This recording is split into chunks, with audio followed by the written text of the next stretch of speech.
When I was in my corporate career, I will never forget that I had this coworker who seemed to get all of the opportunities. If a cool project came up, he was on it. If there was a strategic planning committee, he was on it. If there was a brainstorming session about something that we might do, he was in it. And I almost remember feeling a little envious of this person. Like, why does it always seem to be that he just magically appears on all of this fun stuff that's happening in the organization? And so I actually went to my leader about it. And she said, "Hey, I get it. I know sometimes it can feel like we see this guy everywhere. But here's the thing, he is proactively coming to leadership with ideas. He's proactively coming to leadership with valuable information that he's researching because he's always looking around the corner to see what might be happening next. He's studying the industry, he's studying our competitors, and no one's telling him to do this. He just does it, finds valuable information that leadership might want to know about and how it's going to impact our strategy and goals, and he tells us about it." And I'm like, well, that seems simple enough. I now call this future focused thinking. And when I am coaching and training executive leaders, this is one of the number one skills that we work on building and developing. And I get that this skill can be difficult to learn and grow because remember, as we are growing in the organization, as we get promoted, many times we've been chosen because we are the best doer. We have the most information. We are great at execution, and people like us. So someone comes along and says, I think that person would be a great leader. And it's a different side of your brain, the brain that is jumping in, doing, completing. It loves completion bias, right? It loves to check things off a list. And we kind of have that itchy feeling when we feel like something hasn't been done, but we know that it's on our list and we get that dopamine hit every time we check a box.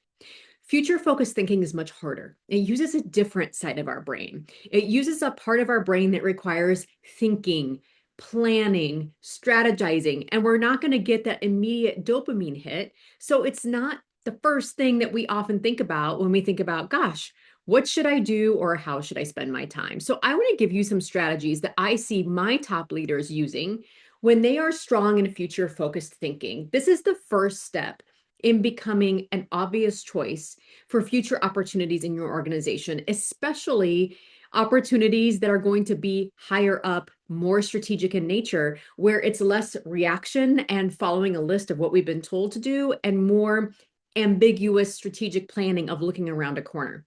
So the first step is to study the business goals.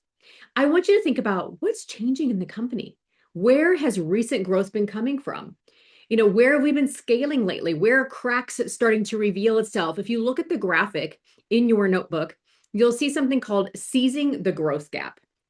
And the reason why I call it seizing the growth gap is because there is always a gap between where the organization wants to be and where the organization is today.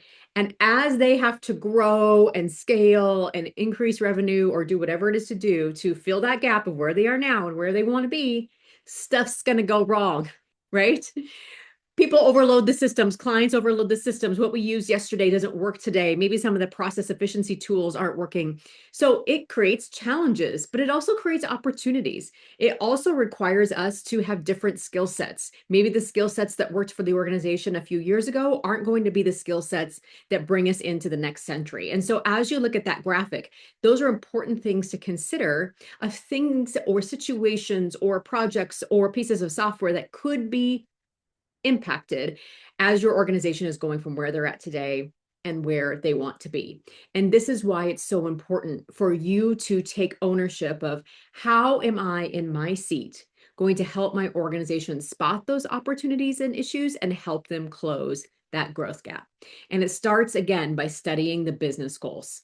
What will happen 2 to 5 years from now? What problems are going to come from that? And then what type of leader will this level of growth require? And how can I position myself as that leader? So step one, study the business goals. What is going to happen in the growth gap when the organization is moving from where they're at today to where they want to be 2 to 5 years from now? And then I want you to think about, how do you zoom out from your function? Are there things that other teams struggle with that perhaps you are uniquely positioned to help because there's going to be more interdependencies as the organization grows? What systems or tools or skills do they need to achieve to close this growth gap that they don't have today that perhaps you are an expert in? Also, another thing to think about is as an organization grows, more matrix relationships and interdependencies happen. And so, what silos continue to exist? And what pain points is this causing? And do you have a unique solution to solve this? Okay, so strategy number one, study the business goals, find the growth gap. Strategy number two, zoom out from your function. Don't just think of your team, but great strategic leaders have to begin thinking about the entire organization and where the gaps might be and how they might be able to close those gaps. Strategy number three, recommend. This is what my colleague was doing that I was so jealous of. Recommend and maybe build it depending on, what it all entails before you are asked. This is where I see leaders accelerate their growth in organizations and always be positioned for the best opportunities. They don't wait for a job posting to come. They see the gap that's going to happen in this growth. They see where they have unique skills and talents, where they might have a solution. And so they start tinkering. They start coming up with ideas. They start coming up with prototypes or experiments, or what if we try this? What if we do this on this customer? And they start to build some things before they're even asked. And then they have evidence that they can go and take to leadership and say, hey, I saw this inefficiency gap pop up when we started to onboard all of these new clients onto our system. And so I tried this thing with this new client, and here were my results. And I'm wondering if we can't expand this, or there's not a new opportunity for the entire organization to adopt this going forward.